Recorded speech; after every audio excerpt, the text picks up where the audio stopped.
Hey, what's up everybody? In today's video, we're going to be having a look at a CChand metal rear bumper for the Gelande II chassis. And I'm going to be opening this and installing this. Hopefully it'll give you a closer look of what the materials are like and what the installation is like. First of all, I'd like to say I didn't buy this from any of the normal shops. I got it from, shall we say, a less reputable seller. So we'll see what we have in the packet. Looks fine. Hopefully you can see what it looks like. I'm really trying to do my best with the lighting, and hopefully you get a really close up and good look of what that looks like. Oh dear. All right, so the weld points on this side look very clean and painted well. But on this side, there seems to be, excuse me, while the motorbike goes past, it seems like there's a slight issue with the welding there. I don't think that's going to affect the installation. Yes, there is a little bit of a welding error there. It doesn't look clean. Looks like they went through this part here a little bit, if you have a look there.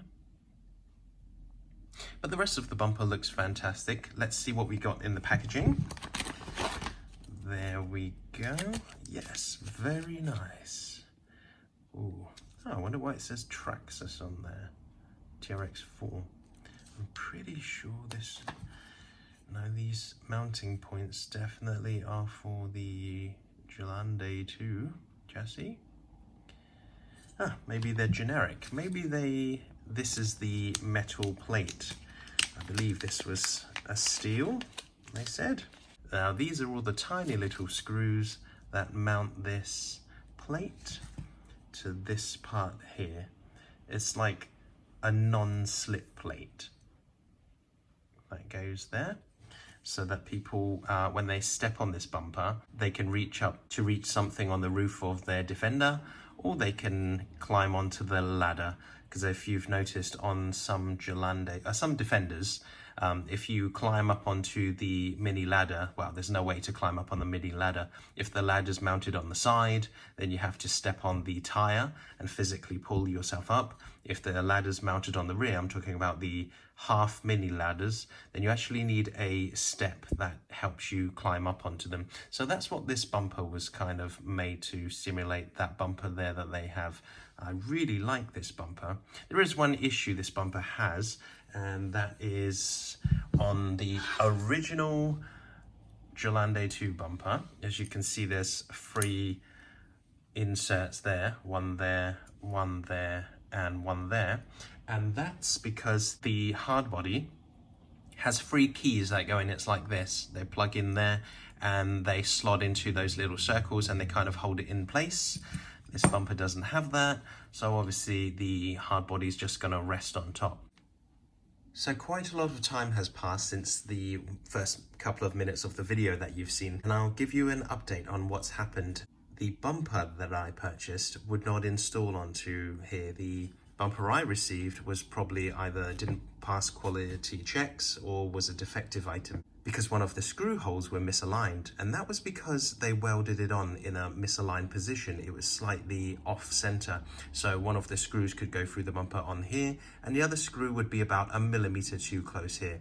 Now what I did was I contacted the seller and I said, your bumper doesn't fit. I would like a full refund, please. I do believe it's a defective item. To which they replied, you know what, we'll tell you what, we'll give you 25% of the original price and we'll refund you that straight away. How's that?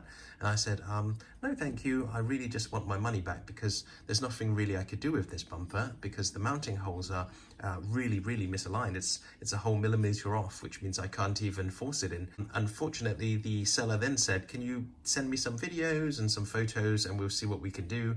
So I sent a video and a photo of my problem depicting exactly where the issue was, and they spent about a day deciding what to do, and in the end they said, right, the case is closed, we've decided to refund you 25% off.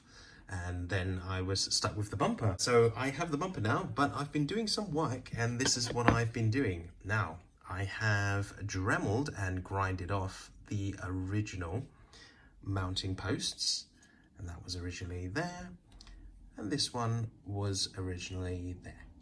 This one was skewiff like this. So after I've dremeled those parts on, what I can do now is I can connect this to here like this, realign the screw hole just by dremeling probably a millimeter that way, and then thread the screws through here and through the original bumper and have it mounted up like this. So I gain the looks of a new bumper, and I retain the 3 keyholes there where the hard body can slot into, which I'm super stoked about. And sometimes it's like that when you buy something and you don't get a refund for a defective item, or if there's something that is misaligned and won't work and you're stuck with it, sometimes you have to make it work. So that's what I did. Also, I'd like to show that not only was the screw hole misaligned, the bumper is actually a little bit not straight. As you can see, it's all connected up to that side. On this side, there's about a millimeter gap there,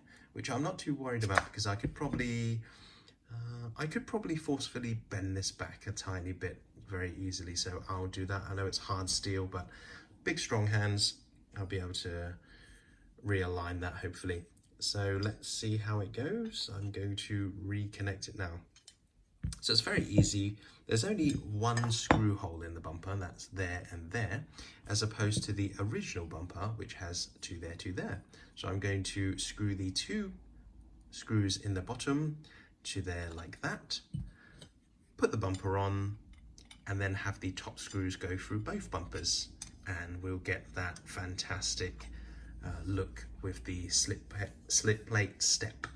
I really am fond of that. I mean, I've been dying to get this. I've been saving up to it. Now I have it. I'm going to install it with pride. I'm now about to mount this steel slip plate here, and it comes off here. When you buy it, it has a protective film on the front and the rear.